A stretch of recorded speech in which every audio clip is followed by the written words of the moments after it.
Pessoal, bom dia. É muito bom estar aqui com vocês de novo. E esse podcast está para lá de especial. Hoje nós temos um convidado que eu tenho certeza que vai sair coisa muito rica daqui. Então, primeiramente, bom dia, doutor Renato. Bom dia, Ariane. Prazer estar aqui contigo. E o nosso convidado é o senhor Padre Kelmon Luiz da Silva Souza. Bom dia. Bom dia, Ariane. Bom dia, doutor Renato. É um Bom prazer dia, estar aqui em Araxá, terra de Dona Beija. Eu que lia muito sobre Dona Beija, que assisti a primeira ou única novela que fizeram na Manchete sobre Dona Beija. Hoje eu estou aqui. Já passei em frente ao museu da Dona Beija, a casa onde era o bordel da Dona Beija. Né? Então vai ser muito bom esses dias aqui. Padre, normalmente, né, eu começo falando da pessoa que está aqui com a gente. Mas eu acho que, no seu caso, o ideal é você falar de você. Conta pra gente um pouco da sua história, da sua família, como que você foi a sua caminhada até se tornar um padre ortodoxo. Bom, eu acho que um podcast só não daria, né? Eu vou resumir. Resume. Vou tentar resumir aqui em 2 minutos. Eu nasci numa família católica, romana, né? E aos meus 19 anos, eu comecei um trabalho junto à igreja depois da minha crisma. Eu me crismei já adulto, aos 19 anos. E depois disso, eu senti no coração a vontade de querer fazer alguma coisa que valesse a pena, passar pela vida fazendo alguma coisa que valesse a pena. Eu lembro dessa frase que eu disse para mim mesmo na fila da crisma. Senhor Jesus e Espírito Santo, eu vou me crismar hoje, mas eu não quero ser mais um apenas que recebe o sacramento da crisma e vai à igreja quando quer. Eu quero fazer alguma coisa de verdade, que vale a pena, porque a gente só existe uma vez. E essa foi a minha frase, me crismei. E depois disso eu fui procurar o pároco da cidade e aí me dediquei à juventude. Fui trabalhar com a juventude na igreja. Foi um trabalho muito bom, que durou 3 anos. E nessa caminhada durante os 3 anos eu fui me descobrindo. Na verdade o padre me descobriu e me orientou e disse, tu tem vocação de padre.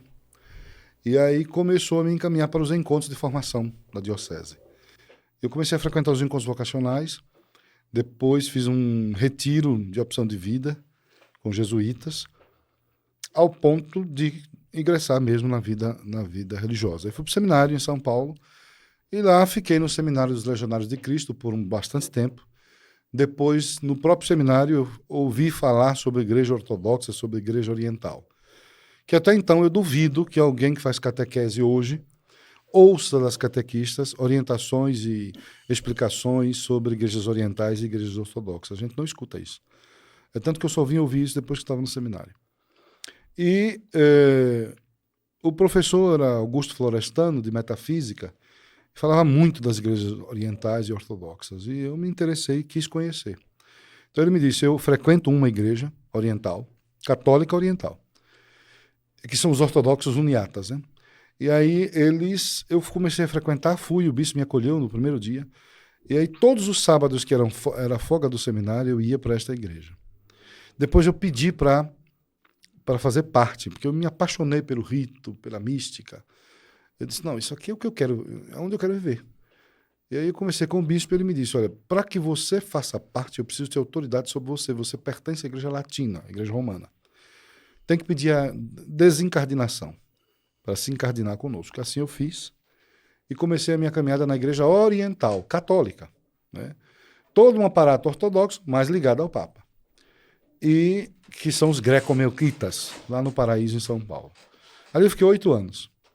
Depois, quando já estava ficando velho, que eu cheguei com 23 anos ali, já estava ficando velho, já tinha passado dos 30, um monsenhor me chamou e disse, olhe, você já chegou aqui jovem, já está de cabelo branco, caindo o cabelo, e o bispo não toma nenhuma providência, não te ordena, não faz nada, você só fica aqui como empregado. Tem que fazer alguma coisa contigo, você não está percebendo que eles estão te explorando? Mas para mim eu estava vivendo ali, estava ótimo, é o que eu queria viver. Aí eu conversei com o bispo, foi aí que isso agora, recente, né, logo quando o Papa Bento tomou posse, aí ele me disse, o bispo foi abrir o jogo e disse, olha, eu não vou poder te ordenar porque eu estou com uma situação delicada e não vou poder ordenar ninguém por enquanto. Eu disse, mas o senhor vai me dizer isso agora, depois de 8 anos que eu estou aqui? Eu disse, a igreja romana é maior do que nós. Você tem um espírito muito missionário, então vai ficar reduzido a um grupinho onde nós temos igrejas em 4 estados.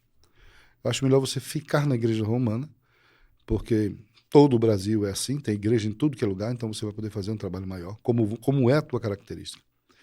Eu não gostei, né? Eu disse o diabo a ele. Mas, e aí me afastei deles e fui procurar a igreja romana. E procurei o bispo de Guarulhos, Dom Luiz Gonzaga Bergonzini, que era na época o bispo de Guarulhos. E fui fazer um trabalho com ele em Defesa da Vida em 2010. E fizemos um trabalho contra a Dilma, contra o PT naquela época, que eles estavam se candidatando ali. E aí o Dom Luiz fez um trabalho, fez um documento pedindo aos brasileiros que não votassem em partidos de esquerda, não votassem no PT. O documento era bem direcionado, porque eles apoiavam o aborto e tal. E aí eu ingresso no Movimento Pro Vida em 2010, de corpo e alma, e começo a ajudar o Dom Luiz e ajudar o Padre Berardo. E as nossas atividades começam a ganhar visibilidade, né? Aí a primeira batalha com o PT, nós fizemos 2,5 milhões de cópias de um documento que foi lançado nas dioceses de São Paulo. A eleição presidencial que estava sendo apontada que ganharia no primeiro turno, perdeu, foi para o segundo. E aí no segundo, Dom Luiz convocou a gente e disse, vamos fazer um trabalho mais intenso e vamos tornar isso aqui maior, vamos abranger o país inteiro. Mas aí você já estava na igreja ortodoxa? Não. Ainda não? Não. Aí eu romana. Depois nós vamos até entrar nessa parte política eu entrei também, na igreja... mas só para a gente entender essa linha até Então, o ortodoxo. Eu entrei na igreja, no seminário romano dos legionários, fico um tempo. Lá eu ouço falar da igreja oriental, vou para a igreja oriental melquita. Fico 8 anos, não me ordenam. Então eu volto para a igreja romana, com esse bispo Dom Luiz. Lá nós começamos um trabalho pro vida. Depois disso aí, alguém me chama, depois que tinha terminado o trabalho, e me diz, olha, você já está com mais de 30 anos, você já está vivendo com quase 10 anos de missionário, você precisa ser ordenado pelo menos diácono. Eu disse, mas como? Aí me falaram, fala com Dom Luiz, se ordena na igreja romana. Eu não queria ficar na igreja romana. Aí, tudo bem, eu falei com Dom Luiz. Dom Luiz disse, tá bom, vamos marcar. Aí terminou a eleição, Dilma ganhou, nós tínhamos marcado, Dom Luiz, morreu. De repente foi para o UTI e morreu. Aí já se foi o sonho de ser ordenado. Muito bem.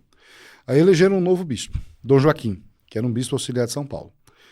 Dom Joaquim foi, aí Dom Joaquim, eu tive conversando com ele, contei toda a história do Dom Joaquim, ele disse, tá bom, fica um tempo aqui, 1 ano, eu vou te acompanhar, e depois a gente te ordena. Muito bem, fiquei lá. Dom Joaquim foi, morreu, de novo. Não era para ser, né? Não era para ser. Não era para ser. Dom Joaquim morreu antes de concretizar o que prometeu. E o seu coração diante disso? Eu fiquei maluco. Eu digo, meu Deus, eu estou matando os bispos. Né? Porque não dá certo nada, já morreu um, morreu o segundo, vai morrer o terceiro também. Ai, meu Deus. Aí, quando veio o terceiro, eu digo, não vou procurar mais, senão vai matar o bispo. Né? Aí o que eu fiz? Me recolhi, fiquei mal, fiquei naquele processo assim de crise vocacional. Afinal, você é humano, né? Pois é. Eu fiquei mal e digo, bom, eu não vou procurar mais ninguém, vou ficar assim mesmo. E aí me recolhi, fiquei fazendo algumas coisas internas. Aí uma pessoa me chamou um dia e disse, olha, você precisa ser padre. Eu digo, sim, mas eu já fiz isso, já fiz aquilo, um bispo morreu, o outro morreu, não vou procurar mais ninguém, não. Aí ele disse, procura a igreja ortodoxa. Aí eu fui e procurei a igreja ortodoxa. Procurei o bispo da igreja sírio-ortodoxa de Antioquia, lá em Brasília, em Aparecida de Goiânia, chamado Dom José Faustino. Me apresentaram a ele, Dom Leolino e Dom José Faustino. Me apresentaram, gostei. E aí, em 4 meses, me ordenaram diácono. Mudou tudo, né? Eu fui morar na casa de um padre para aprender as práticas litúrgicas e em 4 meses ele me ordenou diácono. Muito bem.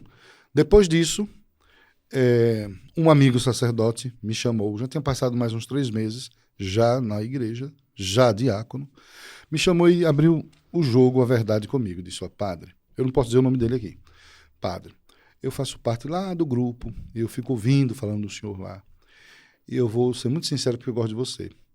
Eles vão te deixar de banho-maria, te cozinhar aí por um tempo, não vão te ordenar padre, vou deixar você diácono aí por um tempo.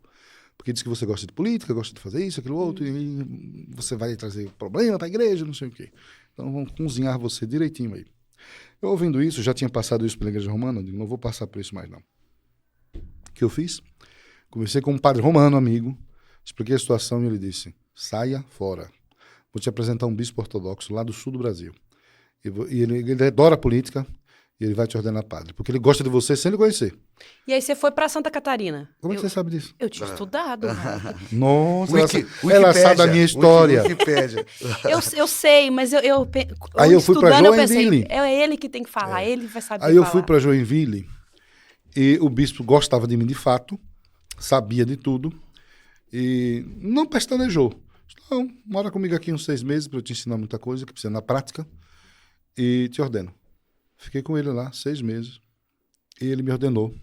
Eu me ordenei velho, porque geralmente nós somos ordenados entre 26, 27, no máximo 30 anos. Eu me ordenei com 33, né, já velho. Para padre é velho já. E aí fui ordenado por ele e foi uma maravilha. Depois que ele me ordenou, então eu comecei a trabalhar. Portas se abriram, outras se fecharam, mas muito mais se abriram. E estou fazendo o que sempre quis fazer, que gosto de fazer, e ele sempre me apoiou.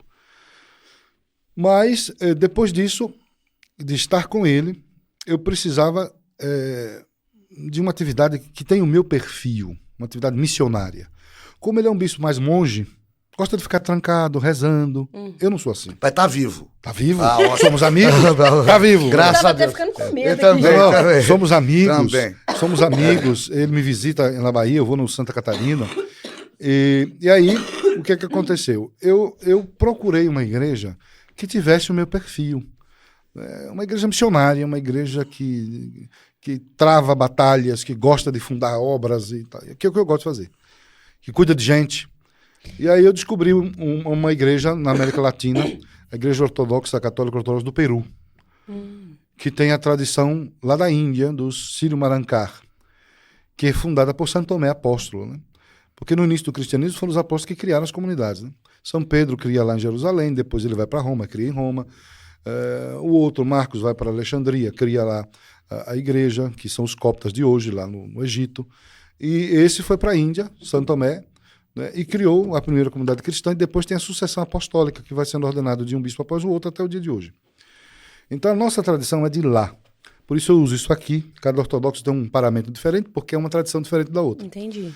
Então, e aí eu estou muito contente e feliz. Estou na igreja ortodoxa, católica ortodoxa do Peru.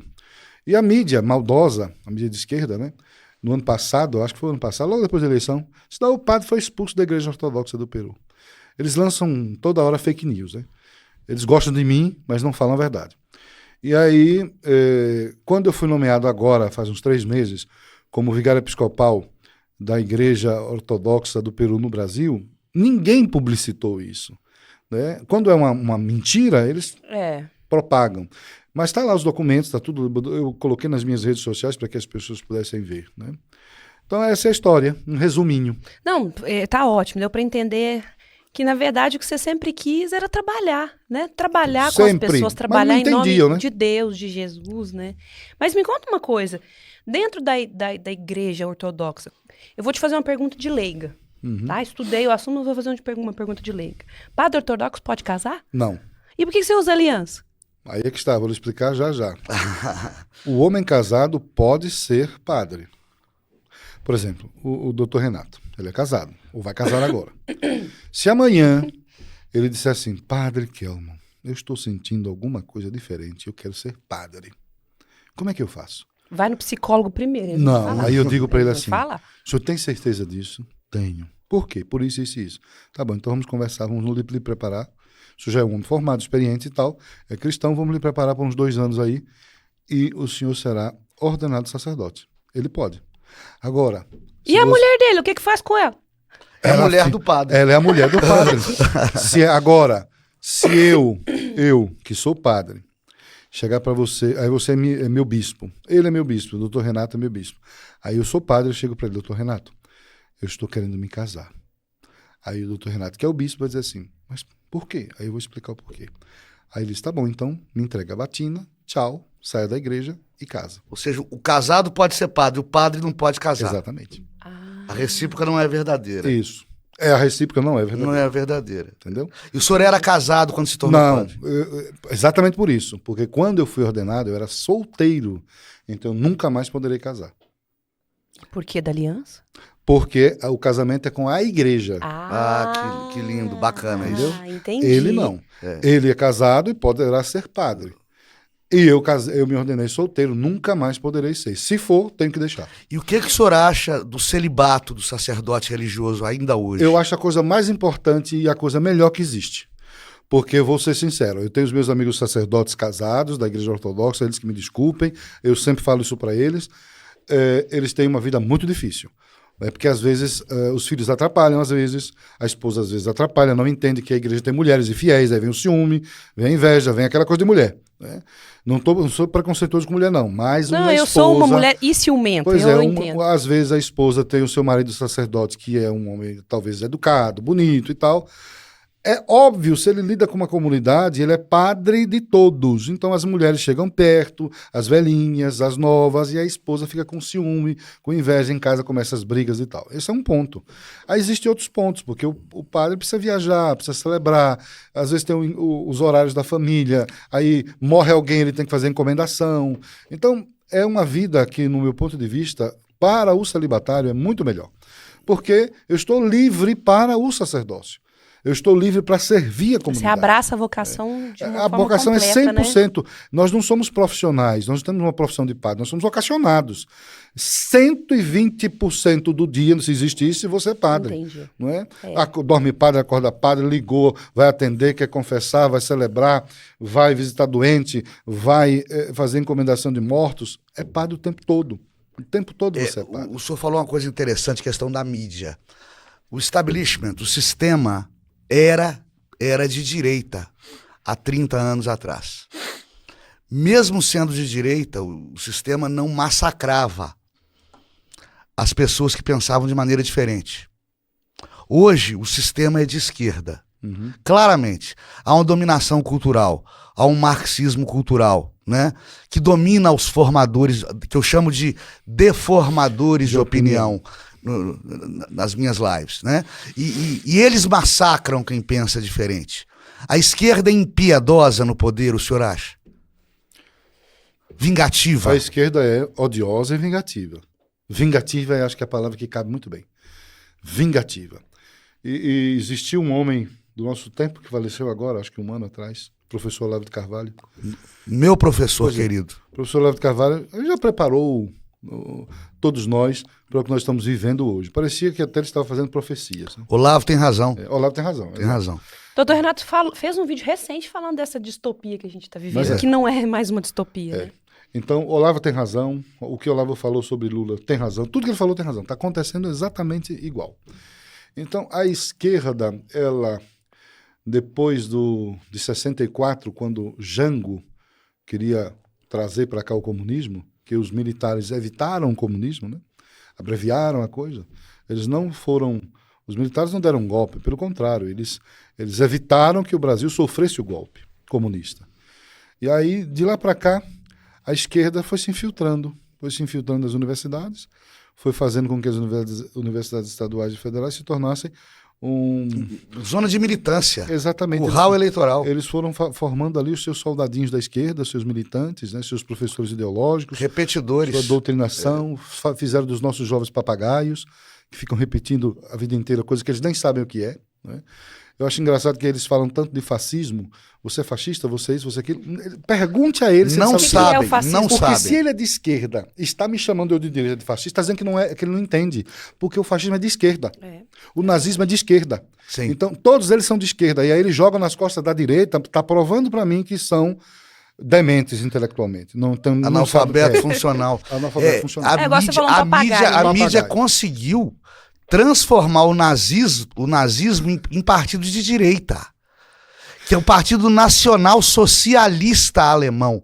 E se você observar o discurso do Hitler, e tem isso no YouTube à vontade, Sim. ele é muito semelhante ao o discurso do nosso Luiz Inácio. São todos eles nazistas. É impressionante a semelhança entre ambos os discursos. Pois é, e aí jogam em cima da direita, né, esses adjetivos aí, vocês são nazista, fascista, todos os istas, mas quem são eles, né? Nós não. Eu costumo dizer que quem foi que abraçou valores e princípios? Quem é que está lutando e propagando que a sociedade precisa voltar às origens e resgatar valores e princípios na vida do jovem, na vida das famílias? Quem está fazendo isso? Não é a direita? É a direita. Por isso eu sou de direita. Porque a direita abraçou aquilo que a igreja, aquilo que o Cristo prega, aquilo que o Cristo ensina. Exatamente. Então, se Jesus Cristo é a fonte dos princípios, é a fonte do princípio, é a fonte do bem, e a direita está ensinando que nós devemos voltar para isso, eu sou de direita. Quando o senhor ouve alguém falar, e eu já ouvi isso várias vezes, que Jesus Cristo era de esquerda, o que o senhor sente como padre? Que essa pessoa não entendeu nada de cristianismo e está tentando deturpar na cabeça das pessoas. Porque Jesus de esquerda aonde?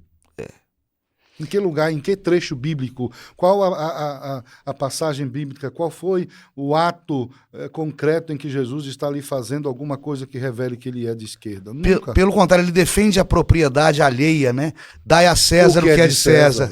E a Deus o que é de Deus. Exato, ele defende Entendeu? a propriedade. Então eles interpretam, eles mentem o tempo todo, eles buscam as suas próprias conveniências, eles fazem aquilo que o pai deles aqui no Brasil sabe fazer muito bem, né? Mentir, ser cínico e tudo isso mais. Eu acho que quem fala uma coisa dessa, ele já está confiando na falta de conhecimento para quem ele está falando. Tá chamando o outro de idiota, de imbecil. Exato, mas... Era isso que eu queria dizer, mas eu tentei achar outras palavras. Exato, mas o que acontece?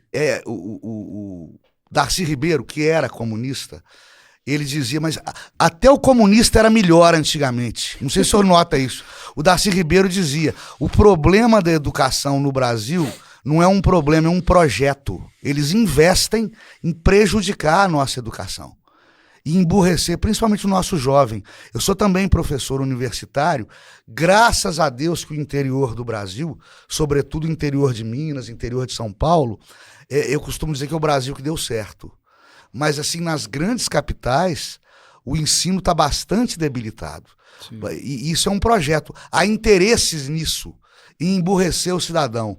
E sobretudo, emburrecer o eleitor. E o senhor enfrentou essa máquina de moer carne, que são as eleições. Mas nós vamos chegar nisso. Calma, senão a gente pula um pedaço aqui. Certo. Vamos começar a falar, né, da sua carreira política mesmo, né? Vamos. Eu estudei um pouco e uma das coisas que eu me assustei foi que por um tempo você chegou a ser afiliado do PT? Conta isso pra gente. Na verdade, isso foi... Depois que você saiu do PSC... Não, eu nunca fui do PSC, não. Não. O PT foi um acidente. Uma tia minha era candidata no interior da Bahia, candidata a vereadora do PT. Eu tinha 16 ou 17 anos, algo assim. Ela disse, você me ajude, filie-se ao partido, você vai ajudar o partido aqui nessa cidade, no interior, com mais um filiado, e vai me ajudar na minha campanha. Assim eu fiz, né? Aí eu lembro que no ano seguinte, ou 2 anos depois, estava eu fazendo campanha para Fernando Collor, né? Então era uma coisa louca de adolescente só para ajudar uma tia. Mas eu nunca fui alinhado ao PT, porque mesmo na igreja eu já era contra quando eles vestiam aquelas camisetas do Che Guevara e induzia os jovens a acreditar naquele louco e começava, ao invés de conduzir os grupos de jovens a uma vida em busca do sagrado, do espiritual, da sacralidade, eles induziam os jovens a uma vida de militância, de esquerdismo, de projetos sociais e tal, muito menos aquilo que a igreja deveria fazer, que é educar espiritualmente o jovem e fazê-lo crescer na vida sobrenatural. Então, eu já brigava ali na igreja, nos grupos de jovens, e eu era extremamente contra, né? É tanto que nós criamos um grupo de jovem próprio, porque o grupo de jovem local era de esquerda. E aí eu entrei na Legião de Maria e disse, vamos fundar um grupo de jovem aqui que vai viver as coisas que a igreja está ensinando. Rezar o texto, fazer adoração ao sacramento da Eucaristia, fazer trabalhos comunitários, frequentar a missa, e assim nós fizemos. Eu acho que assim, teve uma época, né, que existia os partidos mais tradicionais, que era o PSDB e tal, que era um pouco burguês, né? Era partido de supostamente gente que tinha mais dinheiro e que tinha essa parte. Nessa época, o PT era simpático, né? Até começar a entender o que de fato eles queriam. Na verdade, o PT cresce em cima de é a minha opinião, Essa também é a minha falso opinião. trabalhismo em que as pessoas abraçam o PT como uma solução honesta. Exatamente. Porque a mídia pintava como um mar de lama a vida política. Então vamos votar no PT, porque o PT não rouba, né? Aí o PT no poder, Não rouba essa o PT no poder mostra, através de Lava Jato e quejandos, mostra que é mais do mesmo, se não for pior. E aí há a grande decepção com o governo petista, há a grande decepção com a esquerda, a tal ponto que não se entendem os resultados das eleições últimas, das eleições recentes, né? Elas não são entendidas do ponto de vista jurídico ou do ponto de vista de contagem de voto mesmo, porque a gente vê uma coisa na rua e aparece outra nos números. Eu não vou entrar nem nesses assuntos, porque senão vão mandar nos prender. Não, fica tranquilo. A gente, qualquer coisa, depois a gente dá uma... Deixe que a história história vai revelar tudo. É a história. A A história verdade- impiedosa. A verdade virá à tona. Eu acho que sim. Acho que Ela virá à tona. a gente tem que ter fé. Até nisso a gente tem que ter fé. É só esperar, ela vai vir. Verdade. E aí você entrou nessa carreira política, você já gostava de política desde sempre, então? Dos meus 16, 17 anos. Mas eu não era ligado a partido nenhum. Entendi. Eu apenas fazia política. Isso aqui não é correto, isso aqui é o melhor. Saia daqui, venha para cá. Entendi. E aí eu comecei a primeira ação minha, mais partidária, mas não era filiada a partido, foi fazer campanha para Fernando Collor.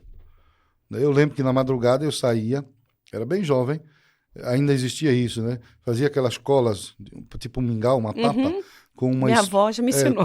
com aquelas pincéis enormes de pintar parede, e aí saímos sujando os muros e colando aqueles cartazes do candidato. Eu fiz bastante isso, né? Eu tinha 16, 18 anos, alguma coisa assim, na eleição do Fernando Collor, né? Já algerizava o Lula, né?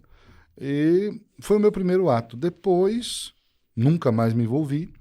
Fui me envolver em 2019 com a chegada do Roberto Jefferson à minha casa. E aí começo a caminhar no PTB. Não, a gente vai entrar nesse assunto, mas antes disso eu queria te perguntar uma coisa. Uma das coisas que falam que você é uma pessoa que gostava muito do Enéas, né? E todo mundo, hoje em dia... Falam isso, é? Aham. Eu não sabia, não. O povo sabe da minha vida, né? Sabe? Muita gente fala que O senhor ele é muito um querido. injustiçado, O senhor é né? muito querido. Que ele é o melhor presidente que o Brasil nunca elegeu. Fala um pouco disso, da Não, opinião sobre o professor ele. Enéas, todo mundo sabe que ele era médico, extremamente inteligente, muito inteligente, e ele tinha projetos, né? O Enéas tinha projetos para ser o presidente da República. Ele fundou um partido, o PRONA, né? Foi extinto a pedido do Enéas, né? Ele estava morrendo. Quem me contou isso foi o secretário dele, que era o Paulo Fernando, que hoje é deputado federal, que era secretário do Enéas. E ele que me disse, olha, o Enéas pediu para, uma vez ele morto, o PRONA não era mais para continuar, né? Então, extinguiram o PRONA.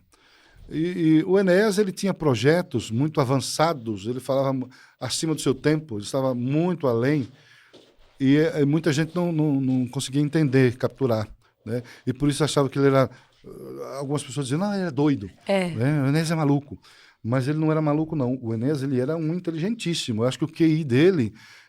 Estratosférico. Estratosférico. E o professor Enéas, todo mundo sabe que ele elegeu, foi tão querido em São Paulo, que ele elegeu, acho que com 4 de uma vez só com os votos dele.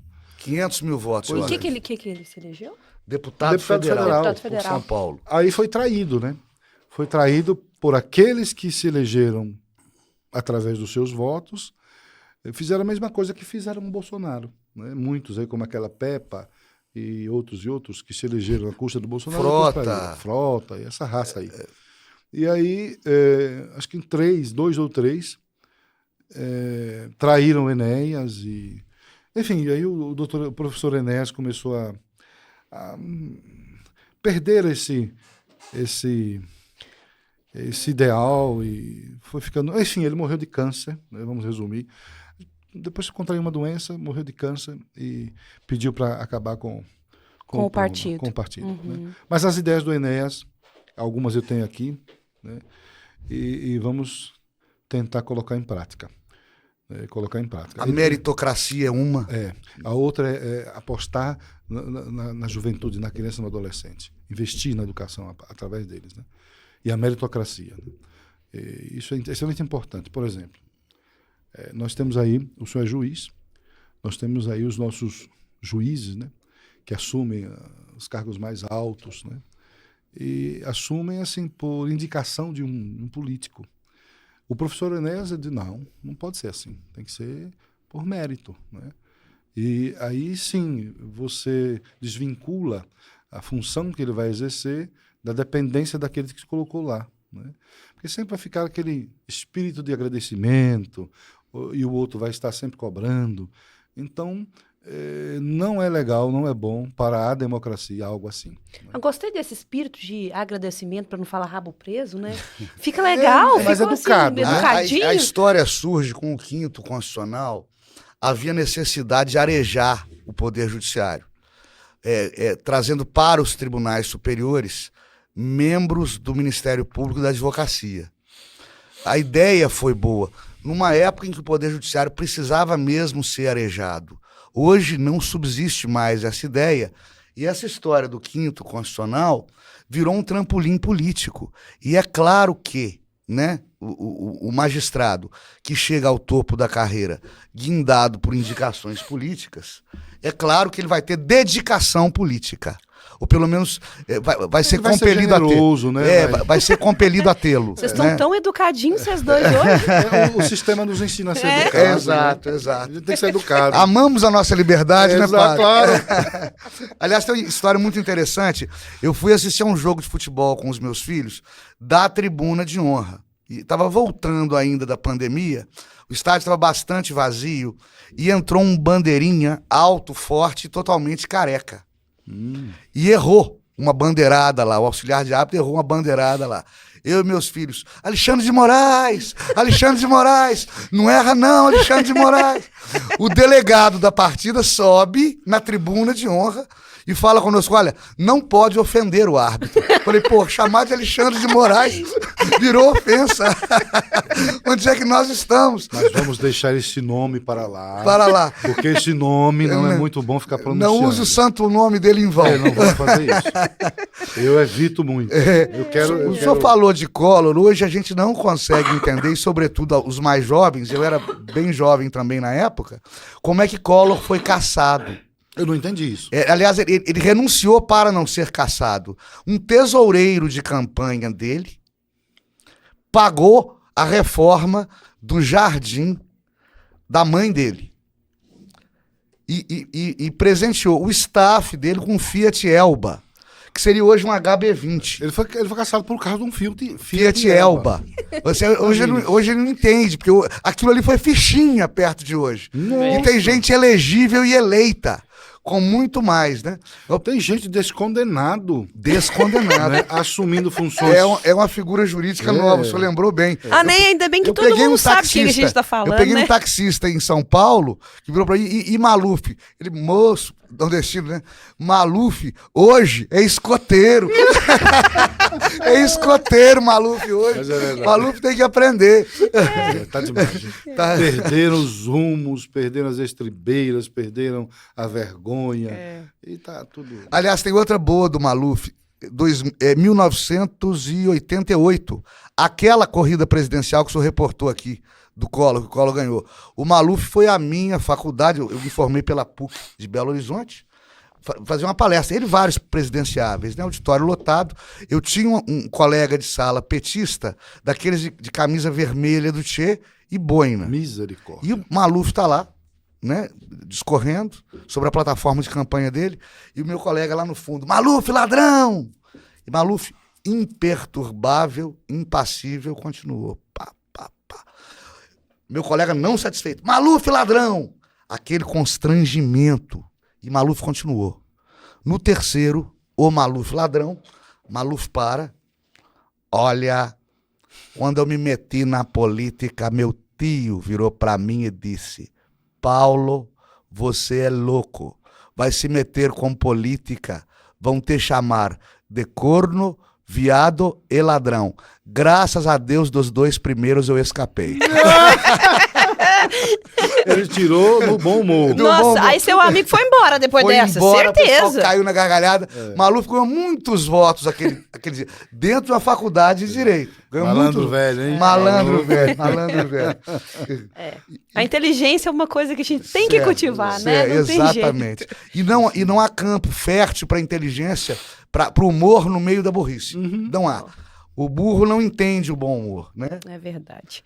Bom, agora a gente vai ter que fazer a pergunta que todo mundo faz. Qual é? Como é que você virou candidato a presidente? Isso é obra do Roberto Jefferson. Roberto Jefferson, eu estava no PTB com a missão de catequizar. O meu trabalho era interno. E a missão era, e ajustar um pouco mais os jovens do partido para uma vida mais espiritual, né?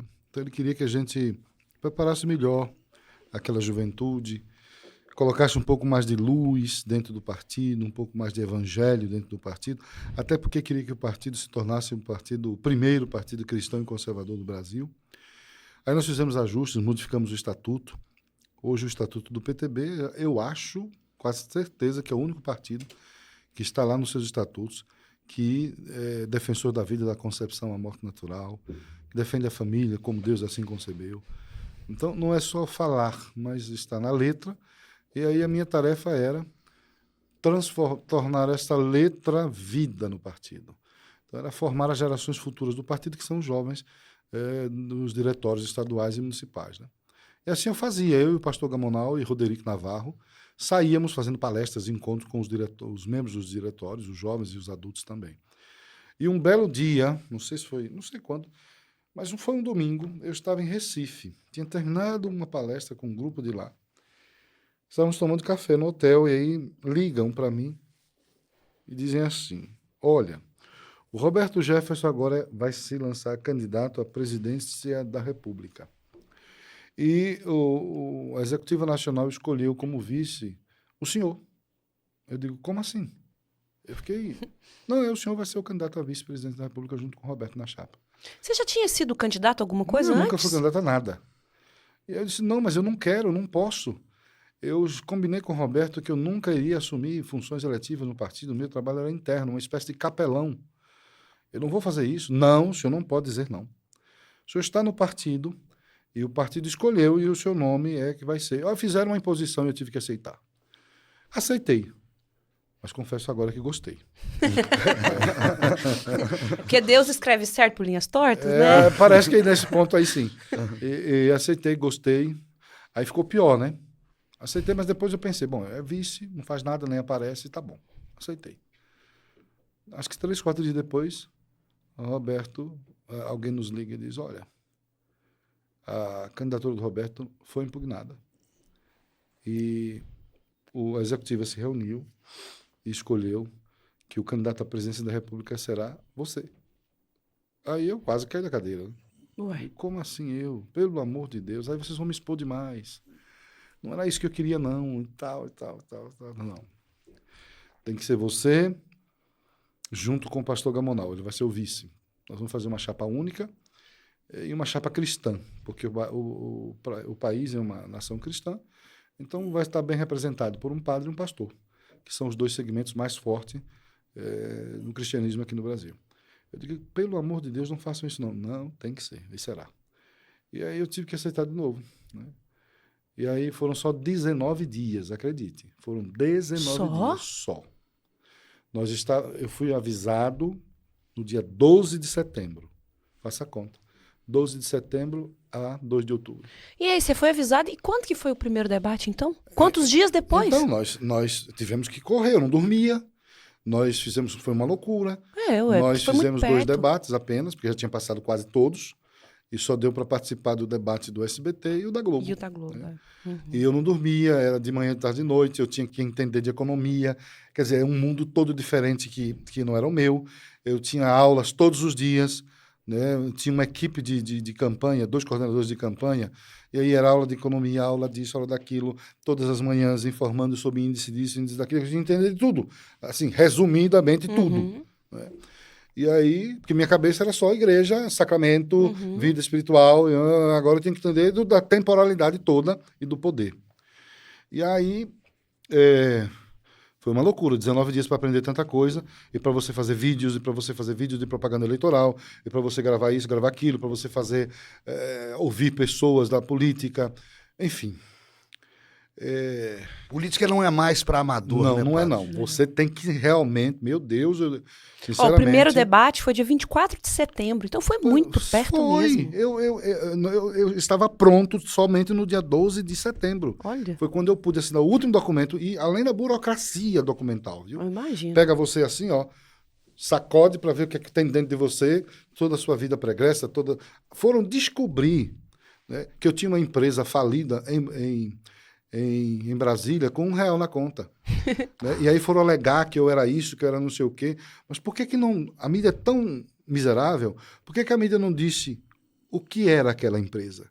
Foi uma empresa que se dedicou aos presos em Brasília, que fez um trabalho com detentos do CDP, onde eu me tornei muito mais humano, quando eu passei 1 ano ensinando os presos do CDP e ainda reduzindo pena dessas pessoas. Né?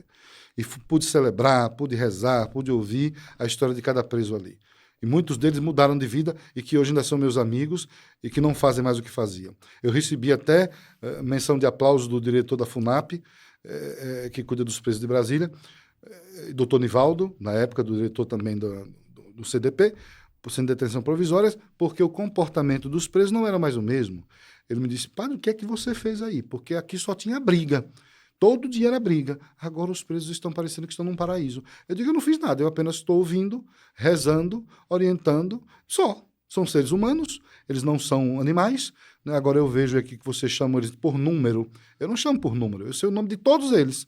Né? Eu escuto, sei as histórias, sei até o porquê eles roubaram, porquê fizeram isso. Não justifica, como eu digo a eles, não justifica.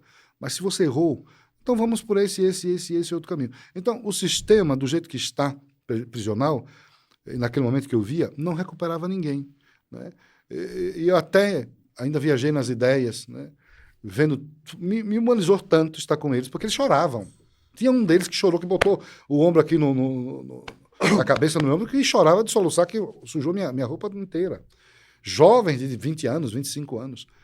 E me imunizou tanto que eu cheguei até um dia a pensar, de, meu Deus, um dia se eu tivesse um exército de padres comigo, bastavam uns 10, eu iria fazer um projeto e pedir ao governo que me entregasse um presídio para eu e esses 10 padres humanizar e cuidar desses presos, porque são seres humanos. Eles cometeram erros, cometeram. Eles mataram, eles roubaram, eles estupraram, eles fizeram o diabo. Mas quem sou eu para dar a sentença final de que esse ser humano não presta mais e deixá-lo ali apodrecer? Não, é recuperável. Mas qual é o método que você está usando para recuperar este cidadão? Aí é que está. O que estamos fazendo? Colocar alguém dentro de um presídio e deixá-lo lá, apenas dando comida, bebida e só, você está criando um cachorro, gato, você está criando um monstro. Um monstro. Agora, você oferecer a eles, né, a possibilidade já de sonhar, de imaginar projetos na sua vida futura, de que ali é só um momento e que ele vai passar por aquele momento de purgatório, de penitência, por isso penitenciária, por isso. Vai passar esse momento de penitência ali, porque ele cometeu um erro, ele reconhecer o seu erro e ter um aparato de religiosos capaz de ajudá-lo a entender que ele cometeu esse erro, mas que ele pode mudar e você oferecer as ferramentas da mudança, amanhã você vai ter esse cidadão fora do presídio assumindo uma outra postura. Não vai ser um bandido, né, à quinta potência. Né? Vai ser alguém que realmente entendeu o que fez, busca melhorar, e existe pessoas que apoiam e oferecem ferramentas para melhorar. Agora o camarada fica no presídio, como é hoje, come, bebe, dorme, não faz nada, a cabeça fica imaginando o que fazer, fica um ou outro ali pensando em como matar aquele outro, em como fazer parte da minha facção, se não fizer eu vou te matar, e aí fica pior, ou então fazem do presídio o escritório do seu crime fora, só de lá coordenando a criminalidade, E o Estado financiando tudo isso? O Estado financiando o crime dentro do presídio, que ele fica de lá organizando a matança fora, com o dinheiro do imposto? Está errado. Então entregue, né, o sistema penitenciário aos religiosos, que são humanos, né, entregue. O governo deveria pegar todas as penitenciárias e chamar os bispos, os padres, e dizer assim, ó, cuida disso aqui, eu vou dar subsídio financeiro para que vocês façam o trabalho humanitário, humanize os presos, transforme esses presos em cidadãos de bem. Eu digo para você que a pequena experiência que eu vivi de 1 ano e que transformou a vida de poucos, sem estrutura nenhuma, era apenas a minha voz, o meu carinho, o meu amor com eles, a oração.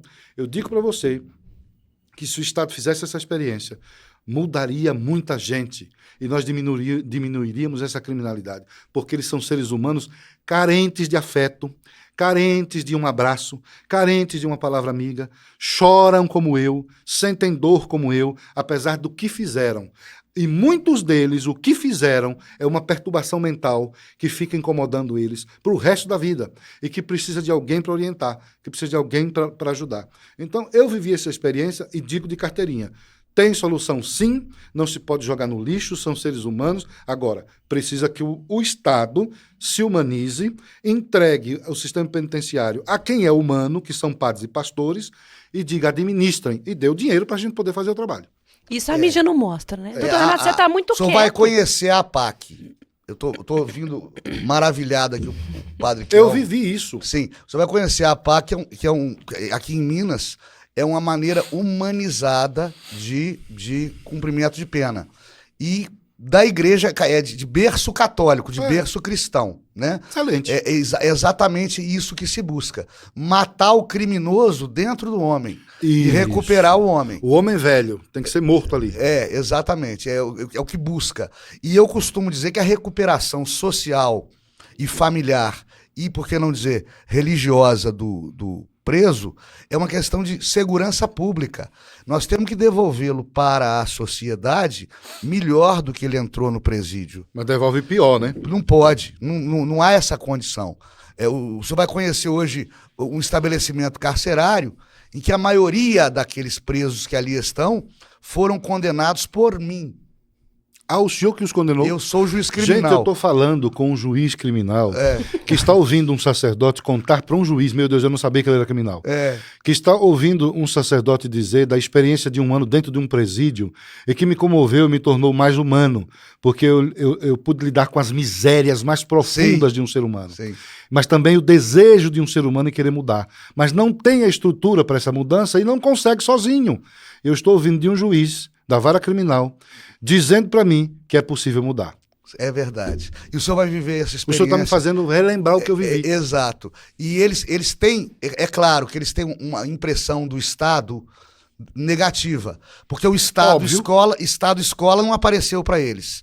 O Estado cuidador não apareceu para eles. O Estado saúde não apareceu para eles. Apareceu só o Estado polícia, o Estado condenação. Só o lado, entre aspas, ruim do Estado que apareceu pro nosso público-alvo, para digamos sentir assim, ódio do Estado, da justiça criminal. Mas lá eles começam a entender que a justiça penal brasileira seria para ser, né, retributiva, mas não para retribuir o mal com o mal, para retribuir o bem com o bem, para reeducar, para ressocializar aquele cidadão, para ele poder voltar para a comunidade com motivo de orgulho por ter passado por essa reeducação, por ter aprendido pelo sofrimento, que é a redenção, né? Exatamente. Que Jesus Cristo nos ensinou. Exatamente. Essa experiência vívida, e Jesus vivia muito próximo dos condenados em sua época, né? Sim, sim. Tem uma passagem em Mateus em que ele é criticado pelos apóstolos porque vai a uma taberna. E ele diz, olha, médico tem que ficar perto de doente. Exato. Não é? E o preso é um doente da alma. Jesus é fantástico. Fantástico. Né? Fantástico. O grande homem, o maior que já tivemos. Fantástico. O maior que já tivemos. Fantástico. Nós vamos ter que voltar nesse assunto do debate, da política, mas eu acho que tudo que a gente tem falado... A gente desviou, né? Não, a gente volta, mas pelo que a gente está aqui falando, tem uma pergunta aqui que cabe bem. É assim, para quem assiste esse programa, para quem assiste o Entretanto, sabe que a gente tem os pensamentos e pronto. Uma coisa que é muito falada, que o doutor Renato já falou várias vezes, que eu, que estou por trás, também defendo muito, é a questão do anti-aborto. Isso não tem conversa. Né? Quem acha que aborto é uma coisa certa, tá assistindo o canal errado. Exato. Né? Então, assim, se der o direito de sair, porque nós estamos aqui para defender a vida. Claro. Né? Uma das coisas que eu estudei, que eu vi, é que você tem essa pauta em quase tudo que você fala. Né? Claro. Fala um pouco pra Porque gente sobre essa vida- experiência. Você que está escutando a gente, você só está me ouvindo porque a sua mãe, ela soube corresponder com a natureza. Ela te gestou por 9 meses, né? Cuidou de você com todo carinho e sabia que ela era apenas um sacrário da vida, porque havia dentro dela uma vida humana ali que estava sendo cuidada e que ela era uma bendita mulher, como o anjo disse a Maria, porque dentro dela estava a vida e ela foi escolhida como a depositária, o sacrário desta vida, que é outra vida. E o erro das feministas é dizer que não, o meu corpo, as minhas regras, né? Eu mando no meu corpo. Você manda sim no seu corpo, é verdade, mas você não manda no outro corpo que está dentro do seu, porque é uma outra pessoa, não é a extensão do seu, como é uma unha que você corta, ela vai nascer de novo, né? Você não tem direito sobre a vida que está dentro do seu corpo. Você foi escolhida como um sacrário para guardar esta vida, mas ela é outra vida independente, né? Não é a continuidade da sua. Então, é um grande erro das feministas isso. E outra, as mulheres que abortam, eu tenho experiência de testemunhos, inclusive de pessoas famosas, que fazem parte do movimento Provida. As mulheres que abortam, elas, para o resto da vida, ficam com traumas. Imagina. Traumas latentes, né, na alma. E ficam até imaginando ilusões de como seria o filho e tal, e tal, e tal. Eu ouvi isso de Elba Ramalho, eu ouvi isso de Zezé. São 2 cantoras famosas, né? E essas 2 mulheres hoje, elas se dedicam muito à defesa da vida, né? Essas 2 mulheres. Então, abortar no Brasil, tem aqui um juiz na minha frente, é crime. É verdade. O Brasil não aprovou o aborto e nunca vai aprovar. Nós vamos trabalhar Deus te sempre ouça. contra. Nós vamos trabalhar contra isso sempre na política. Porque o direito à vida, a vida é um dom de Deus, em primeiro lugar. A vida é um dom de Deus, é o principal presente que Deus dá ao ser humano, é a existência. E a gente existe uma única vez. Você não vai existir 2 vezes. Então aproveite o dom da sua vida para fazer o bem, para amar, para servir, para perdoar. Não perca seu tempo fazendo bobagens, né? Gastando o dom que você tem com coisas fúteis, efêmeras, que tudo passa, né? Mas vamos aprender a gastar a vida, né, com os nossos amigos, com as pessoas que a gente ama. Vamos aprender a gastar a vida, né, o tempo que temos, que às vezes alguns têm um tempo maior. Eu conheci uma pessoa semana passada que morreu com 106 anos, né? Essa semana me deram a notícia de uma pessoa que morreu com 28 anos. Então, alguns têm um tempo abreviado, outros têm um tempo maior, mas isso tudo são propósitos de Deus, Ele sabe e conduz bem, muito mais do que nós todas as coisas, mas seja qual o tempo que você tem, nós não sabemos quanto tempo temos, e é bom que não saibamos, e se não sabemos quanto tempo temos nesse mundo que passa tão brevemente, vamos fazer o bem, vamos fazer do Brasil aqui esta casa comum que temos, do preto, do branco, do rico, do pobre, do amarelo, do estrangeiro, uma casa bonita, onde a gente se respeita. Para que tanta violência, né? Para que você matar alguém por um celular? Pelo amor de Deus, né? Pense, raciocine. Então, o dom da vida é algo primordial. É um presente de Deus que você recebeu.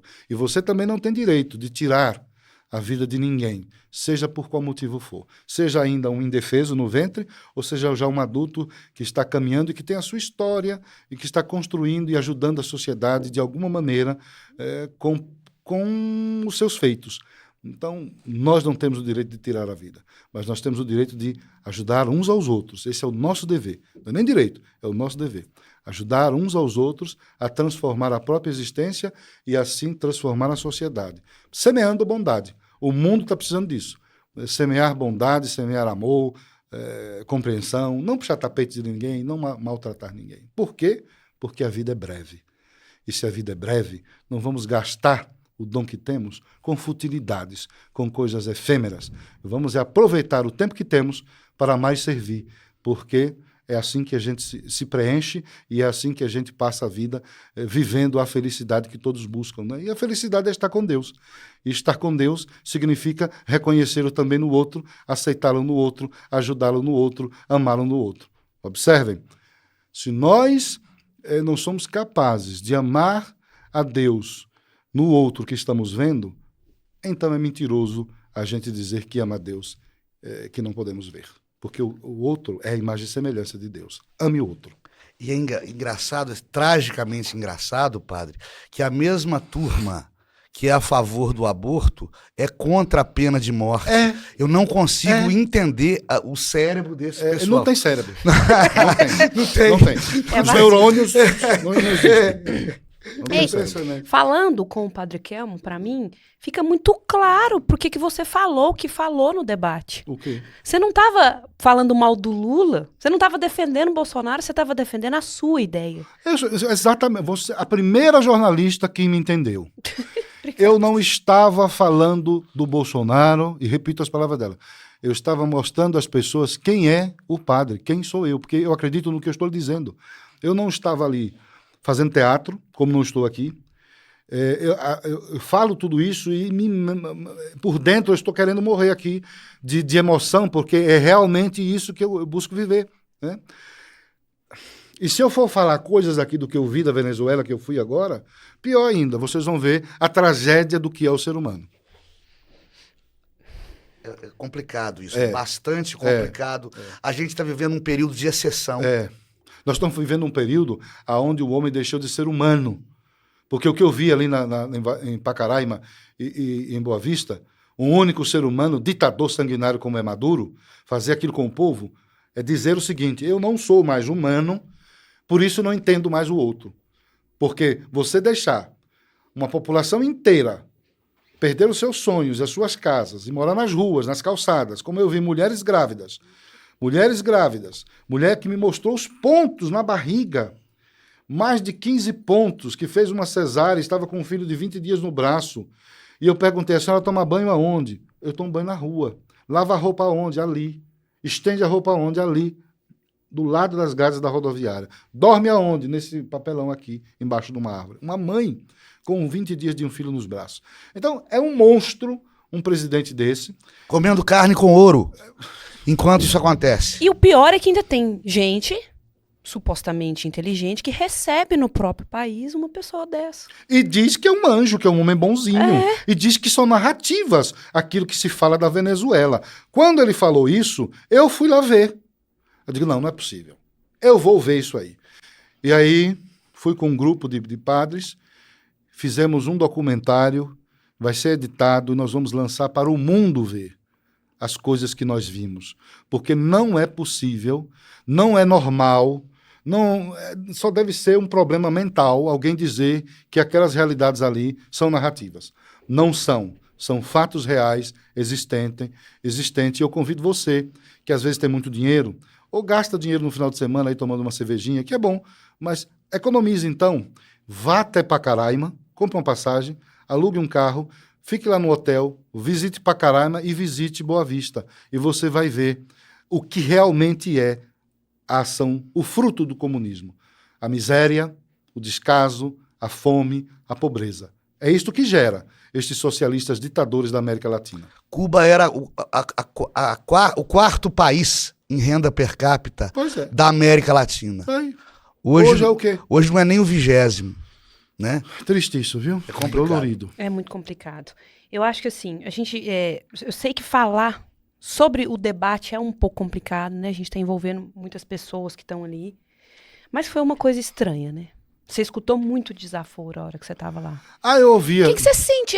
Padre de festa junina, por exemplo. Mas olha, essa mulher que falou padre de festa junina, eu vou fazer uma declaração aqui que eu não fiz em lugar nenhum ainda. Vai ser aqui. Eu sou homem suficiente. Senadora Soraya, eu sou homem suficiente para dizer o que vou dizer aqui. E sou sacerdote também. A senhora fez no debate uma brincadeira me chamando de padre festa junina. Isso se repercutiu e ainda as pessoas falam isso, né? Mas elas não me conhecem como a senhora também não me conhece. E por isso repetem como papagaio que são, repetem a asneira que a senhora falou por não me conhecer. Mas nós tivemos uma conversa, sim, eu e a senhora por telefone, sim, e a senhora sabe que nós tivemos, né? E eu lhe pedi desculpas, foi eu que lhe pedi primeiro desculpas, se eu como homem te disse alguma coisa que te ofendeu porque a senhora como mulher, por respeito à senhora como mulher.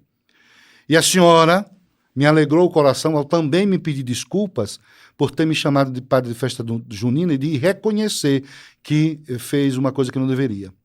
E a senhora, no dia seguinte, foi dizer no jornal, quando essa conversa vazou, foi dizer no jornal, interpelada por um jornalista, que era mentira, que a senhora não me pediu desculpa. Então, seja mulher suficiente para reconhecer o que a senhora disse. Porque se houver uma cariação entre nós dois, eu quero ver se a senhora vai ter coragem de dizer na minha cara que é mentira, porque foi verdade.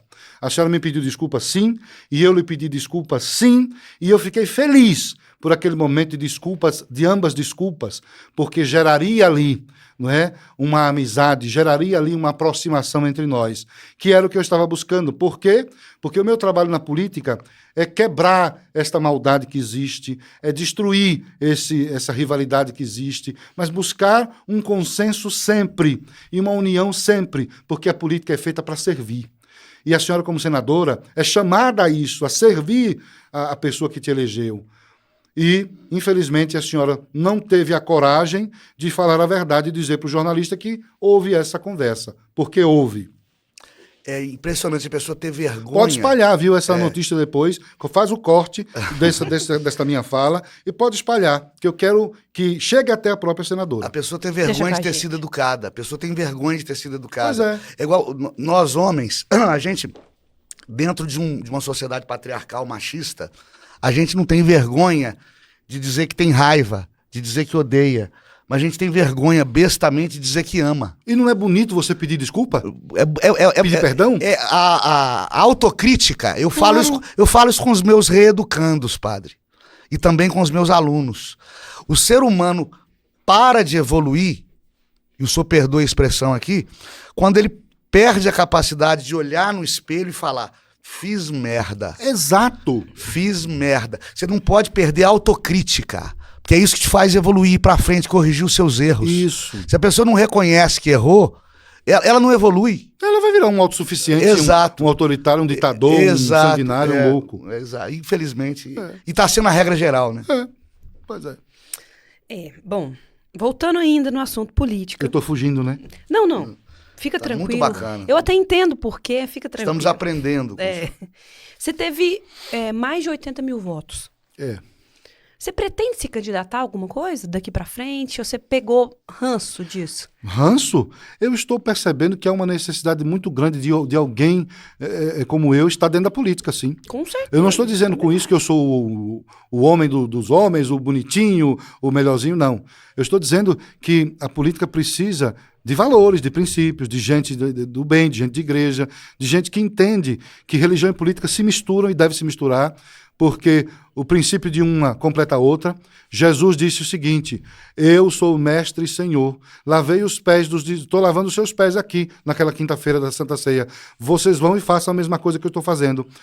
Jesus está dizendo o quê? Que o apóstolo, que o sacerdote, que o bispo deve viver para o serviço, para servir. E a política, o que ela é? É serviço. Então, um casamento perfeito. O sacerdote, que é o homem chamado a servir, com a política, que tem toda uma estrutura, um aparato, para que você possa fazer esse casamento e melhor servir uma comunidade. Então, eu estou e estarei envolvido na política, sim, até o dia que eu fechar os meus olhos, de vez. Agora, se vou ser candidato, isso aí já não depende de mim. Isso aí depende do partido. Eles me conhecem, sabem das intenções, sabem do meu comportamento, sabem quem eu sou, né? E se houver necessidade de apresentarem o Padre Kelmo novamente para ser candidato a presidente da República, a governador do estado, a senador, eu estou aí, pronto. Pronto. É só me convidar e não fazer como desta vez, né? Que foi 19 dias. Mas olha Mas o show que você deu, que isso, Não fazer assim, já peço logo a vocês, não façam como da outra vez, 19 dias, né? Eu não vou aguentar. É por isso que lhe atacam, né, padre? Pois é. Não jogam pedra em árvore que não dá fruto, Pois né? é. Mas façam normal, 3 meses, 4 meses. Aí a gente, Deixa a árvore crescer, seu né? coraçãozinho agradece, aí né? a gente trabalha com mais, né, folga. Mais tranquilidade. É.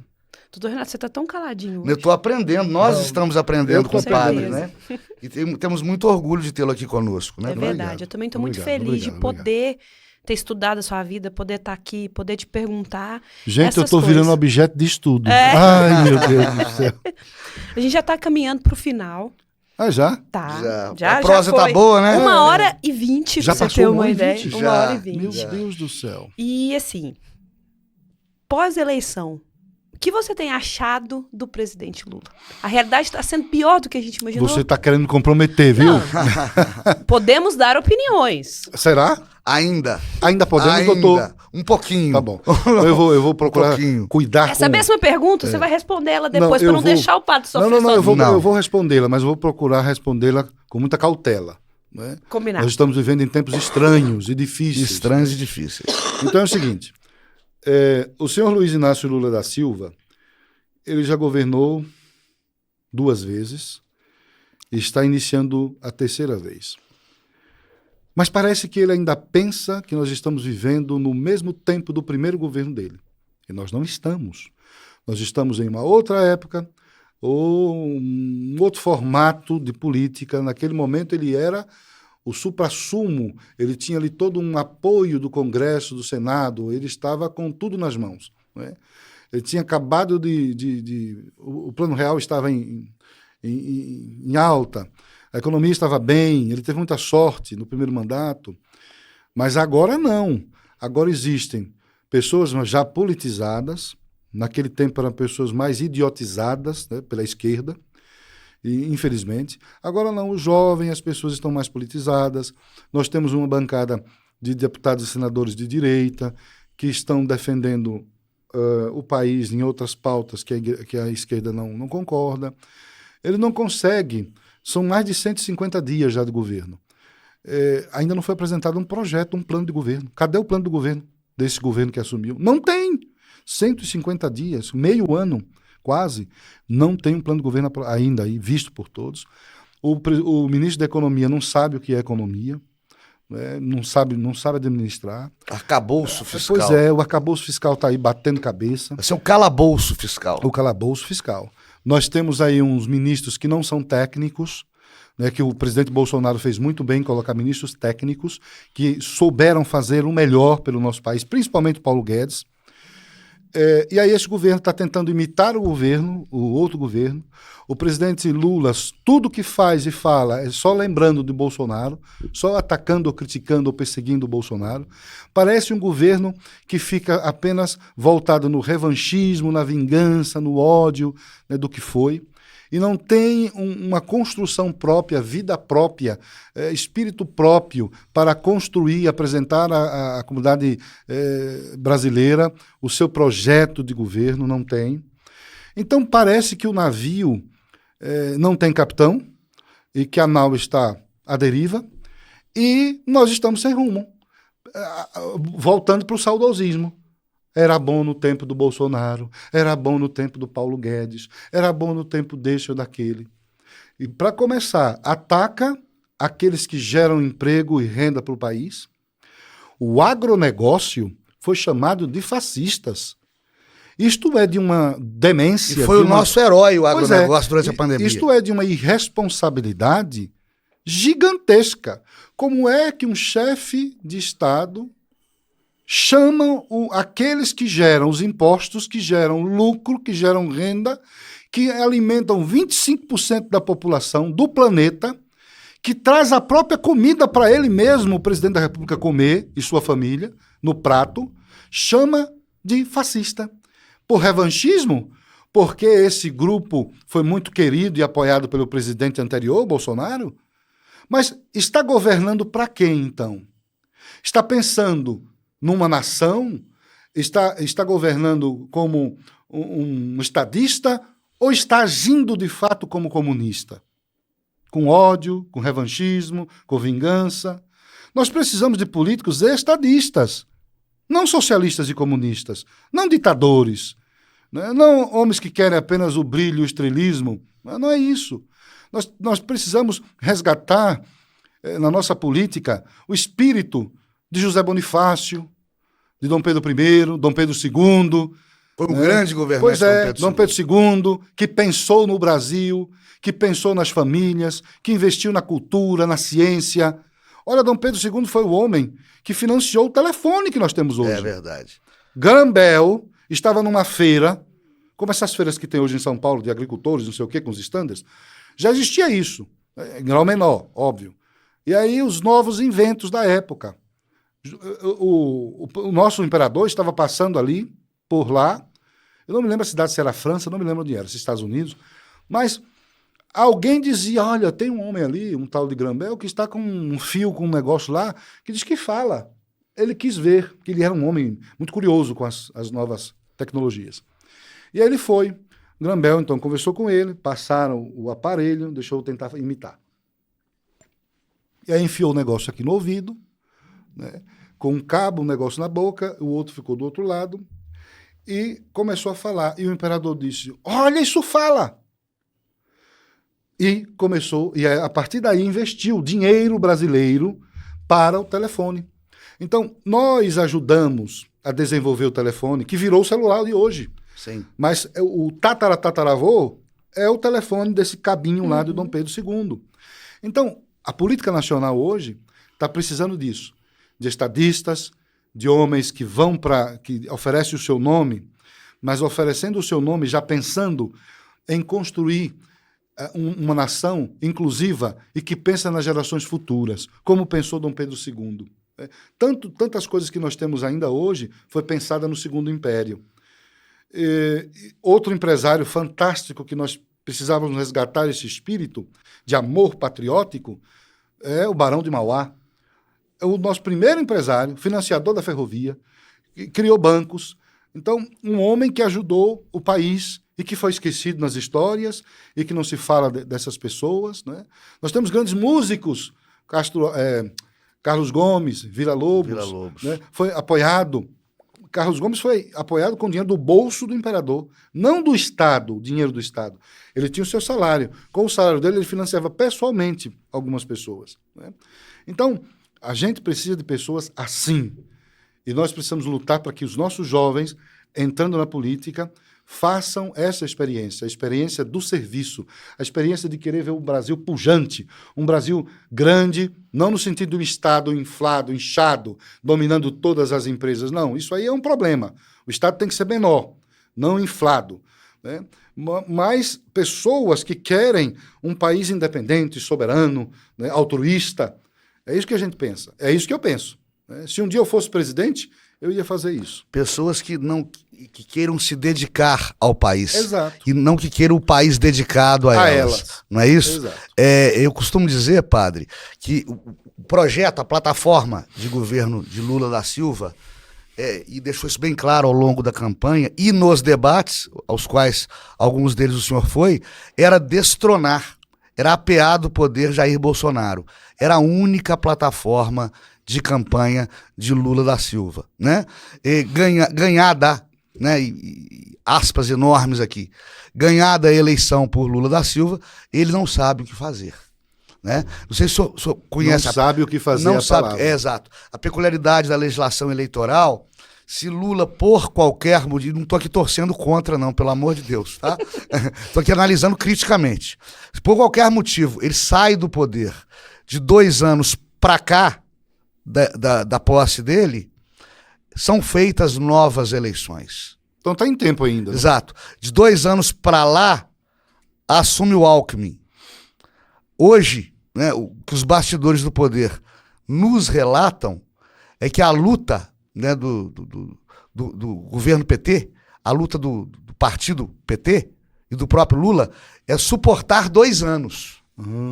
Para que não haja novas eleições. Novas eleições, exato. Porque, além de tudo, o Lula é um homem doente em idade provecta, né? O que nós não queremos é que ele adoeça ao país.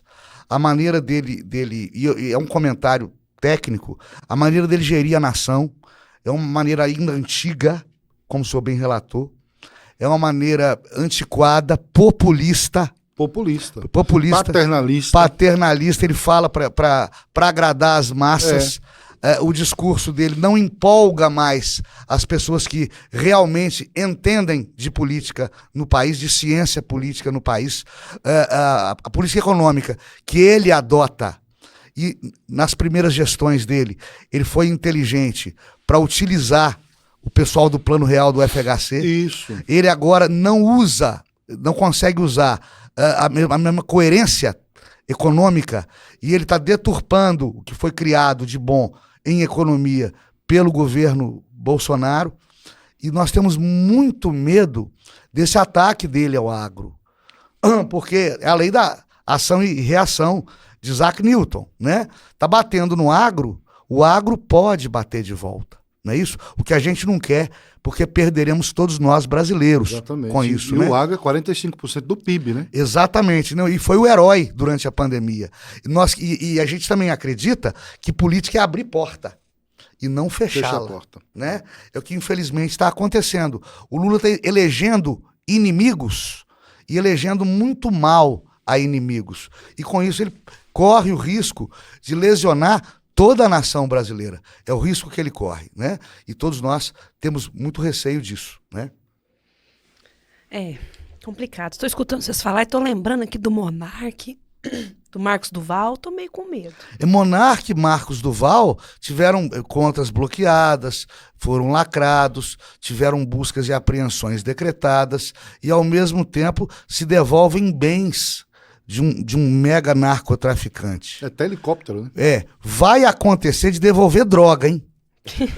Nós estamos no Brasil. Vai acontecer de devolver droga. Temos que tomar cuidado. Seria um absurdo. É um absurdo, mas é Brasil. Se há 6 anos atrás falassem com o senhor o seguinte, olha, 6 anos, auge da Lava Jato, sítio de Atibaia, a triplex no Guarujá, se falassem com o senhor, olha, Lula vai se tornar elegível de novo, eu ia dizer jamais, vai ser eleito, nunca. E Deltan e Moro vão para o banco dos réus. Se eu falar. Isso é loucura. Loucura. Estamos vivendo essa distopia. Aconteceu já. Está acontecendo. Aconteceu. E não vai parar. Lamentável. Bom, nós temos mais 2 perguntas, né? A primeira é, com esses valores que a gente está tendo tão deturpado, com essa crise moral, com essa crise jurídica, tem solução para o Brasil? Tem como virar esse jogo ainda? Tem. Claro que tem. Sempre tem. Enquanto a vida, né, a esperança, tem sim. Qual é a receita? É difícil a receita. Mas deve-se começar, eu penso que deve-se começar por aquilo que fundamenta a igreja. Né? O fundamento da igreja é Cristo, seja ela qual for, ou católica romana, ou católica ortodoxa, ou evangélica. O fundamento é Cristo. Então, se o fundamento é Cristo, e se nós nos dizemos cristãos, quem é que nos inspira? Quem é que nos move? Quem é que mexe conosco por dentro e faz com que o que foi mexido por dentro se transforme em atos concretos fora, na sociedade? É o próprio Cristo, deve ser. Porque senão, para que ser cristão? Se não imita o Cristo. Porque ser cristão não é só dizer eu sou cristão, eu frequento missa, eu rezo o texto, eu faço adoração. Mas ser cristão é imitação de quem? Do próprio Cristo. É ter uma vida cristocêntrica, onde eu me retiro, vejo que sou um homem podre, fraco, falho, me retiro e passo a viver a vida do Cristo em minha vida. É aquilo que São Paulo dizia, já não sou eu que vivo, mas é Cristo que vive em mim, que habita em mim. Então, a solução não é uma utopia, não é hipotética, mas a solução é o homem voltar-se para Deus novamente. Porque nós viramos as costas, a sociedade virou-se para Deus, virou as costas para Deus, abraçou o paganismo, deixou a sacralidade das coisas, né? E quando eu falo sociedade, as cabeças pensantes, né? O peixe apodrece logo a cabeça, né? Então, apodreceram na cabeça porque inflaram-se muito, a autossuficiência, a prepotência, né? O egocentrismo, e deixaram de beber da fonte, deixaram de fazer com que a seiva do Evangelho circulasse na sua corrente sanguínea. Né? E quando a gente tira tudo isso, vai sobrar o quê? O ser humano mesmo. E o que é o ser humano? Efêmero, falho, cheio de desencontros.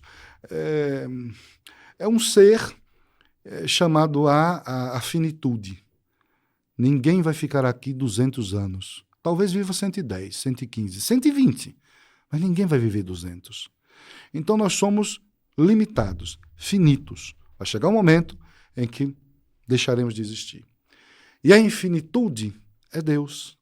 Então nós trocamos, invertemos os polos. Nós temos que realmente buscar o infinito dentro do finito.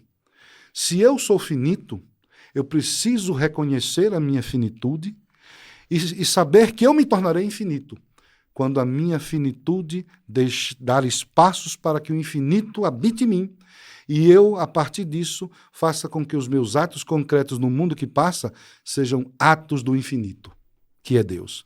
Aí nós vamos transformar a sociedade. Aí nós vamos fazer com que o homem ame mais, com que o homem se perdoe, com que o homem compreenda, porque é Deus habitando em você. É isso que a igreja prega e às vezes a gente não entende. É isso que nós queremos ser e às vezes nós não somos, porque nós precisamos ser outros Cristos na terra. Não há outro caminho a não ser outros Cristos na terra, porque o cristão é isso. O cristão não é só apenas aquele que se batizou por uma tradição familiar, não é aquele que recebe um sacramento por uma tradição familiar, não é aquele que fica apenas nesta ou naquela igreja porque acha isso ou aquilo. Não. O cristão precisa ser aquele que segue as pegadas do Cristo. Mas seguir as pegadas, não só as pegadas, mas que as pegadas minhas se confundam com as de Cristo. Que seja apenas eu nele e ele em mim. Uma única pessoa. Né? Então, se nós fizermos isso nas coisas mais singelas da vida, no saber ouvir o vizinho, no saber entender o filho, no saber compreender as misérias humanas daqueles que estão no presídio e dar a ele uma segunda chance sem você querer ser o juiz, nós vamos transformar o mundo. Você ainda quer que eu falo? Não. Eu assino embaixo. E sem saber que ele iria para um lado, assim, a última pergunta tem a ver uma mãe, um pai que está aqui com filhos para criar para o mundo. Exato. Como que a gente passa os valores de Deus para essa juventude, para essas crianças? Primeiro, a mãe e o pai têm que viver. Se a mãe e o pai não for modelo e exemplo para o filho, faliu a família. Então, o pai e a mãe, eles precisam ter recebido do avô daqueles filhos. Né? Veja a importância da família, que deve passar de geração em geração toda uma tradição, costume, valores e princípios. E quando isso é quebrado por esta sociedade da nova ordem mundial, que quer fazer isto, porque eles sabem que se quebrar no meio a família, acabou. Eles ganharam. Então nós temos que lutar para a manutenção da família. O homem e a mulher são os únicos que podem gerar vida, são os únicos que podem dar continuidade ao plano e ao projeto de Deus. O resto são desejos humanos. Eu quero dizer, eu vou ser bem claro, vou pontuar. Não é? O homem que se aproxima de outro homem e que diz que se formou uma família e que adota uma criança. Ele pode fazer isso. Nós temos que respeitar, porque é uma decisão pessoal de cada um. Não somos juízes, não podemos jogar pedra e nem dizer você está errado. Eu não vou dizer, eu jamais diria isso. Mas eu iria somente de questionar e dizer, olha,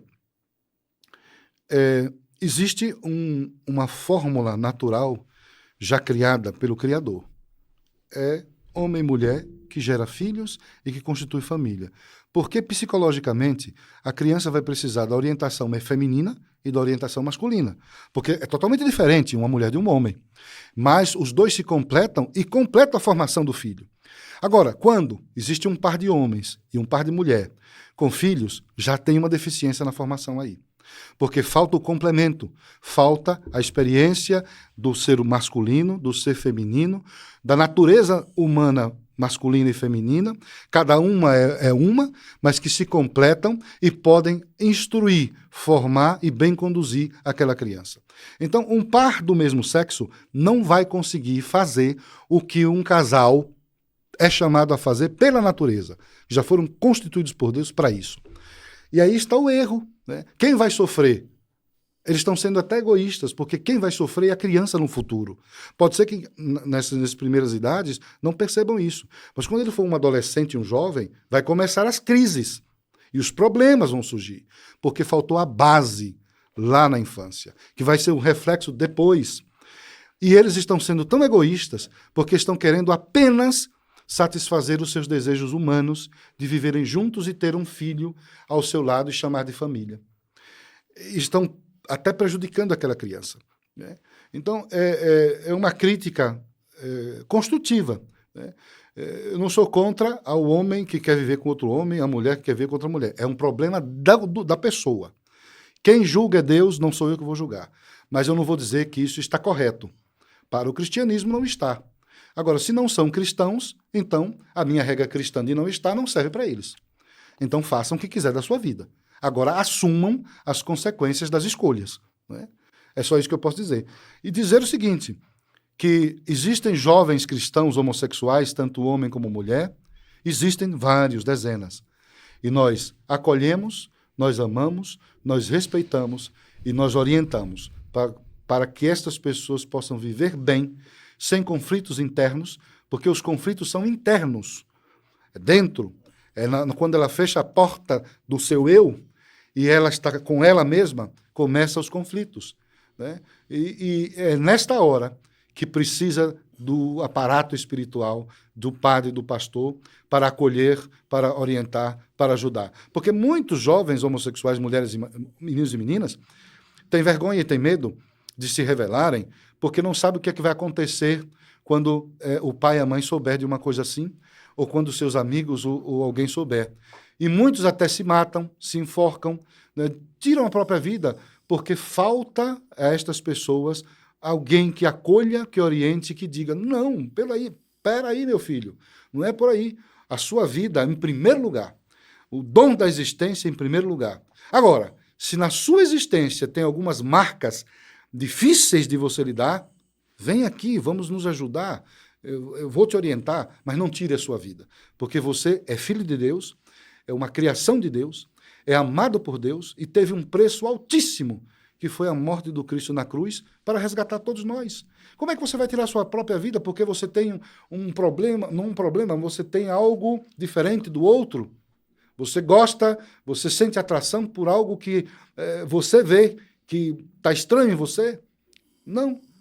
Converse com seu pai, converse com sua mãe, abra o coração, procure um padre, procure um pastor, se abra e peça ajuda, né? Mas não se entregue também ao erro, não se entregue à prostituição, não se satisfaça fisicamente, biologicamente, né, os instintos, mas controle os instintos, se autodiscipline, faça uma autoanálise, conheça-se profundamente e busque ajuda. E se ame, primeiramente se ame. Você, eu, nenhum ser humano tem o direito de tirar a vida. Por mais que ela seja difícil, por mais que ela tenha qualquer marca, mas é o dom da vida. Acho que tudo volta para Deus, né? Claro. A hora que você tem Deus no coração, que você tem aquela fé de verdade... Ele é o começo, o meio e o fim.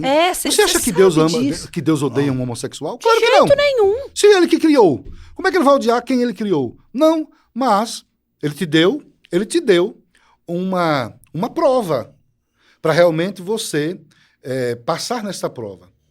Se você vive assim, ele te deu uma prova.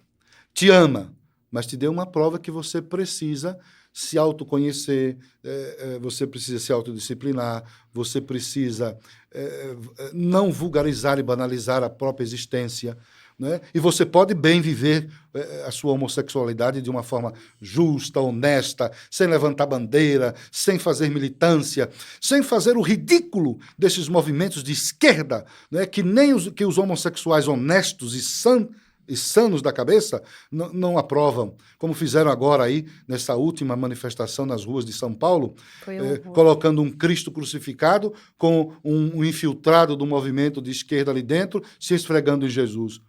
Qual o objetivo disso? Qual é o objetivo? Porque se o objetivo das marchas LGBTs é divulgar a diversidade, buscar o apoio, o respeito contra a intolerância, por que então ser intolerante com os religiosos? Vocês querem não ser tratados com intolerância, mas agindo com intolerância? A premissa está errada. É preciso respeitar para ser respeitado. É preciso se autoconhecer para você analisar os demais, né? Então, vocês estão agindo no próprio movimento de vocês de forma injusta, errada, preconceituosa, intolerante. Então, não somos nós cristãos que somos intolerantes contra vocês do movimento LGBT, mas são vocês os intolerantes contra nós cristãos. Nós, nas nossas manifestações de rua, seja ela Marcha para Jesus, seja ela Corpus Christi, nunca pegamos um homossexual para escarnecê-lo em praça pública, para fazer o que vocês fazem com os nossos símbolos do cristianismo. Nós nunca fizemos isso. Sabe por quê? Porque nós amamos vocês. Mas vocês não sabem o que é isso.